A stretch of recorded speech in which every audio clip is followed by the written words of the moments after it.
పాట పేరేంది? సత్క్రియలు చేయకపోతే పాపం వెంటాడుతుందా. సత్ అనగా ఏందో మనం ఒకసారి తెలిస్తే ఆ క్రియలు ఏంటో అనేది మనకు అర్థమైంది. ఒకసారి యోహాను సువార్త 17వ అధ్యాయంలో మనం ఒకసారి చూద్దాం. 17:17లో యేసుప్రభువు వారు చెబుతున్నాడు. ఒకసారి మనం ధ్యానం చేసుకుందాము. సత్ అంటే ఏమిటో ప్రభువారు చెబుతున్నారు. 17:17 యోహాను సువార్త 17వ అధ్యాయం 17 ఏం చెబుతున్నాడు అక్కడ యేసుప్రభువు వారు? త్వరగా తీయాలి. సత్యమందు వారిని ప్రతిష్ఠ చేయము, నీ వాక్యమే సత్యము. అంటే సత్ అంటే వాక్యము. వాక్య సంబంధమైన క్రియలు మన జీవితంలో కనుక జరిగించకపోతే పాపం అనేది వెంటాడుతుంది అన్నాడు. ఎందుకు ఎంతగా పాపం అంటే ఏమిటి? పాపం అంటే ఏమిటో కూడా చూస్తే యోహాను మొదటి పత్రిక 3వ అధ్యాయంలో మనం ఒకసారి చూద్దాం. గారు రాసిన మొదటి పత్రిక 3వ అధ్యాయం మనం ఒకసారి చూస్తే పాపం అంటే ఏమిటో మనకు అర్థమవుతుంది. ఇక్కడ సువార్త 3వ అధ్యాయము 4వ వచనం చూద్దాం.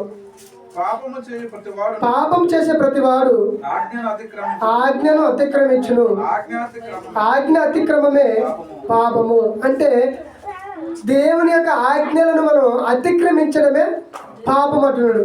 అంటే ఇప్పుడు సత్యం అంటే ఏంటి? వాక్యము. అంటే పాపం అంటే ఏంటి? ఆజ్ఞను అతిక్రమించడం. ఈ వాక్యంలో బోధించబడిన ఆ సత్య సంబంధమైన క్రియలేంటి? దేవుని పనులు. ఆ పనులు కనుక చేయకపోతే మనం ఏం మీరుతున్నట్టు?